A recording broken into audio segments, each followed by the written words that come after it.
Hello, my name's Leah and I'm the Senior Advisor at Norfolk Sendias. I'm going to do a really quick video today about the steps to lodging an appeal. I'm going to try and keep it quick and simple so that if you are having to lodge an appeal to the Send Tribunal, you can look at this video and hopefully find it really useful to move forward.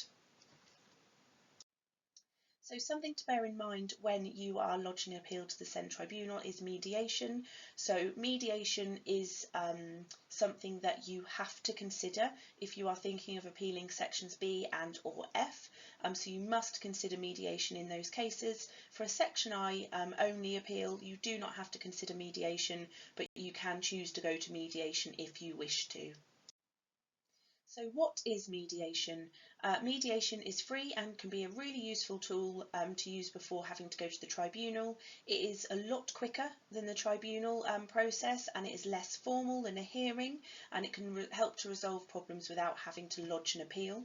At the mediation there will be the parent or carer and young person, a representative from the local authority that is usually the HCP coordinator, the reason for that being that the person that the local authority send has to have decision-making powers, and the coordinator will do, and then the independent mediator. The mediator will be there to ensure that everybody has their say, that there is a focus to the meeting, and that ultimately there's an outcome at the end of the meeting. And then following the mediation, actually if the decisions weren't the decisions that you wanted to be made, and actually that everything wasn't resolved in that mediation meeting, then you can still appeal to the first tier tribunal. So here's a quick overview of the mediation process. Like I said earlier, to appeal sections B and F, you must consider mediation. That doesn't mean that you have to have the mediation meeting.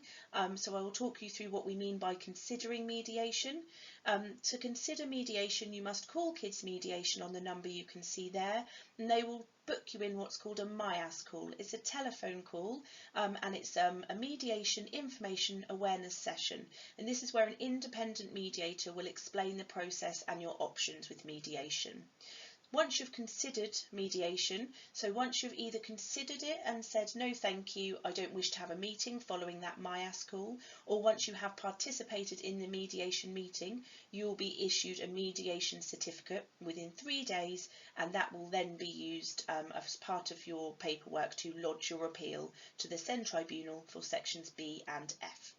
Remember, it's really important, and there's more videos talking about this on our website, but remember that you have 2 months from the formal decision letter from the local authority to lodge your appeal, or 1 month from the mediation certificate date, and it's whichever one is later.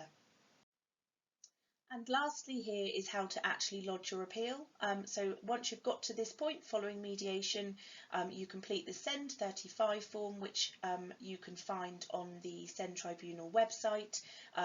You must send this either electronically at the email address you can see there, and labelling it as a new appeal, or you can send it recorded delivery if you're sending a hard copy. We would just always advise that you do this recorded delivery and that it's copies, photocopies of the reports and evidence rather than your originals. Here is a list of what must be included in the form in the Send 35. So it's the name and address of the applicant, the appeal. If it's for a young person, then they could add the parent as an advocate if they needed support during the process, but if it is a young person making the appeal, it's them who has to do the Send 35 form. The name and address of the representative if they have one. This is something that is relatively uncommon within the Send Tribunal, and there's absolutely no need to have a legal representative, but if you do, their name and address needs to go onto the Send 35 form. You need to include whose decision you're appealing, so it will be Norfolk Local Authority, the result that you are seeking, the grounds of appeal, and the documents listed in section 10 of the appeal form.